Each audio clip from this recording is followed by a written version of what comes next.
What is your background? Are you Hispanic, white, something else? Objection. My background? Yes. What's the Well, objection? Of relevance. And Assisting. Would you consider yourself African American? I consider myself Afro-Caribbean. My people, all right, we need to talk, okay? Because Cardi B just lit up the internet. Yes, Miss Cardi was in the middle of a trial recently. And when the lawyers pressed her on her identity, she didn't say she's African American. She said she's Afro-Caribbean. And instantly, boom, Twitter, TikTok, Instagram, everyone has an opinion. Some are saying that she's denying her blackness. Others say she's being too specific. But here's the truth. Cardi is actually right.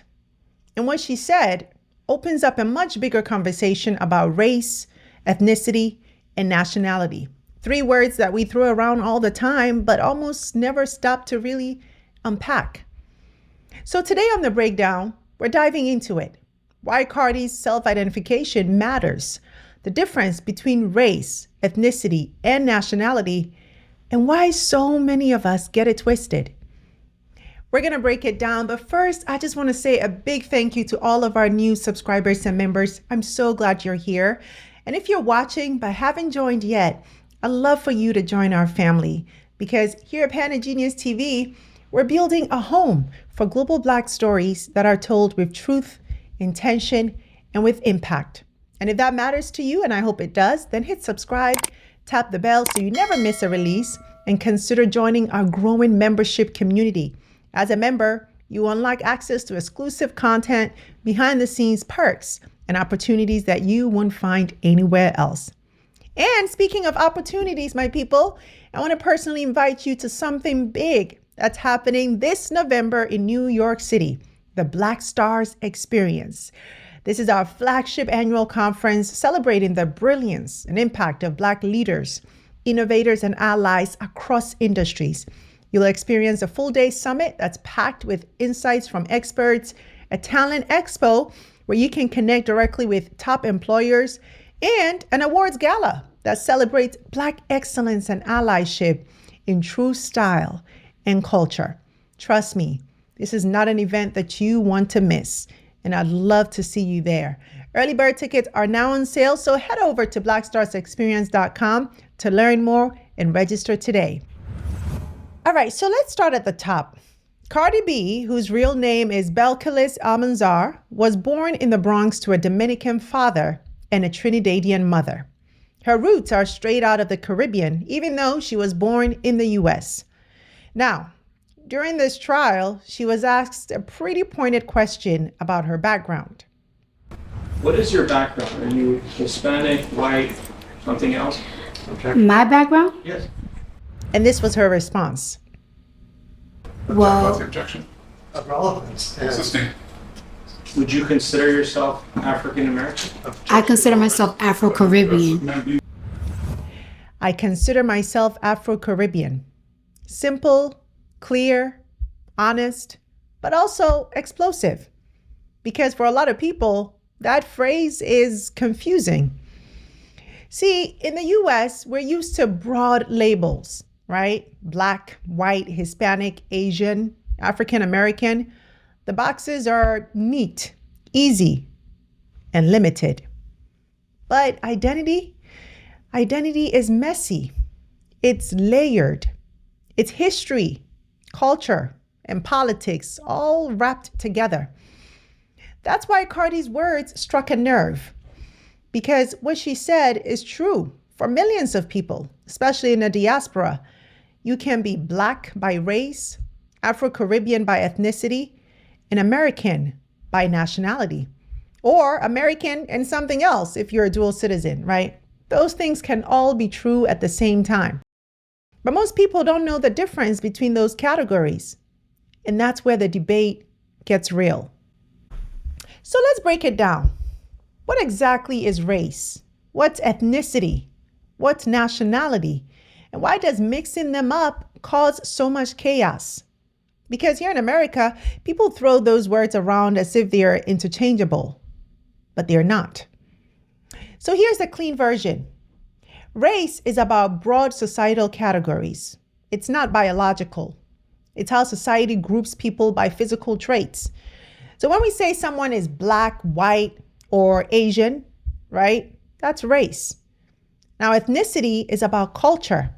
It's your heritage, the community you come from, the language you speak, the food you eat, the traditions you hold. Afro-Caribbean is an ethnicity. So is Afro-Latino, Creole, Jewish. In my case, it's Akan. If you're Nigerian, it could be Igbo or Yoruba, right?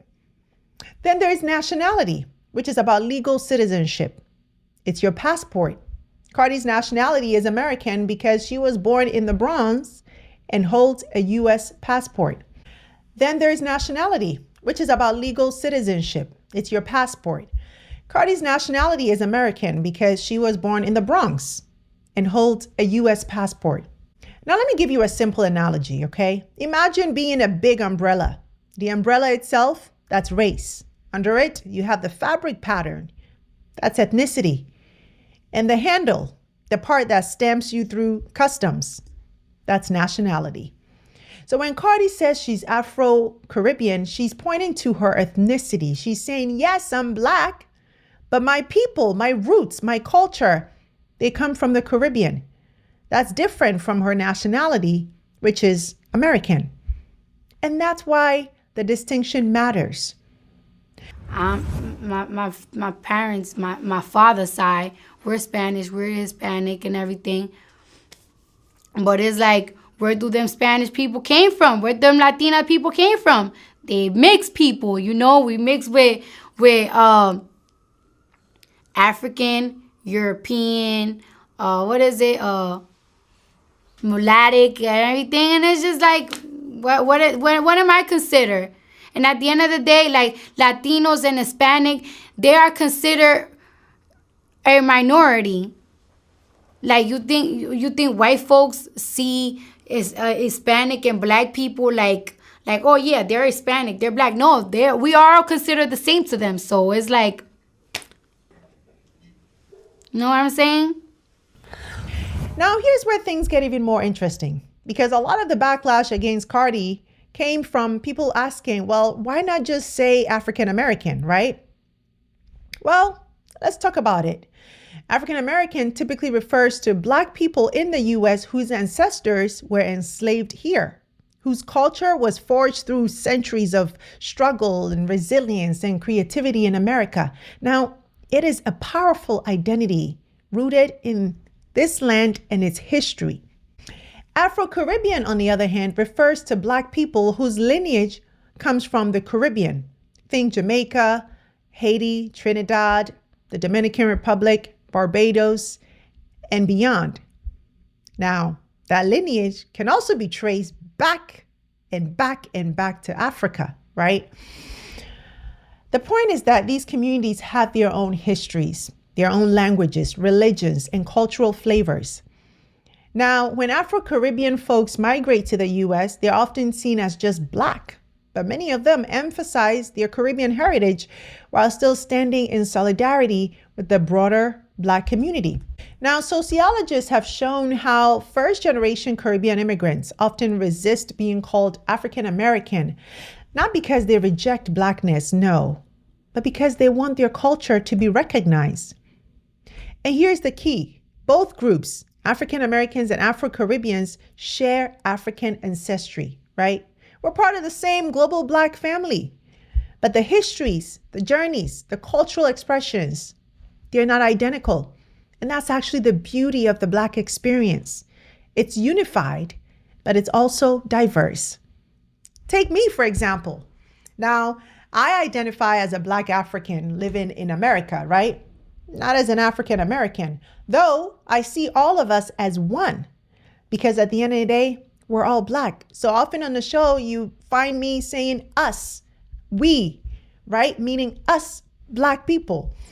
But it's also important that we honor those differences, because blackness is not a monolith.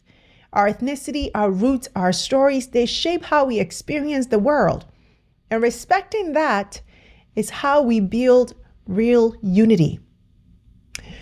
So why does all of this matter, right? Why not just call everybody black and move on, you might say? Because naming the distinctions gives people dignity. When someone says I'm African American, they're claiming the struggle and triumph of generations who built culture, justice movements, and identity right here in the US. And when someone says I'm Afro-Caribbean, they're honoring the rhythms, the languages, the traditions born out of the islands. Now, when I say I'm a Black African living in America, I'm carrying the continent itself into the conversation. These distinctions matter because they tell our stories. They remind the world that Blackness is not one size fits all. It's layered, it's global, and yes, it's rich. But here's the other side of the coin, my people. While our ethnicities and cultures are distinct, we can't let those differences divide us. Because at the end of the day, whether you're African American, Afro-Caribbean, Afro-Latino, or African born, we're still one people, one diaspora, one family. But maybe that's the true challenge of our generation. How do we hold on to our ethnicities, the languages, the cultures, the histories that make us who we are, while also refusing to let those differences be turned against us? Because let's be honest, those distinctions are beautiful, but they've also been used to divide us. And we use them ourselves to divide us, to create separation. African versus Caribbean, Caribbean versus African American, even within Africa itself, Ghanaian versus Nigerian, East versus West. Too often, we let colonial borders, slave routes, and immigration stories become barriers instead of bridges. But the truth is this, those lines were never ours to begin with. They were drawn by systems designed to separate and weaken us. And if we keep clinging to them in a way that feels competition or mistrust, then we're just playing into the same playbook that kept us fragmented for centuries. So here's the work for us today. Let's celebrate the fullness of our identities. Say you're African American. Say you're Afro-Caribbean. Say you're Afro-Latino, African-born, living in the diaspora. Claim it boldly. But at the same time, recognize that beyond those differences lies something deeper, an unshakable bond, a global Black identity.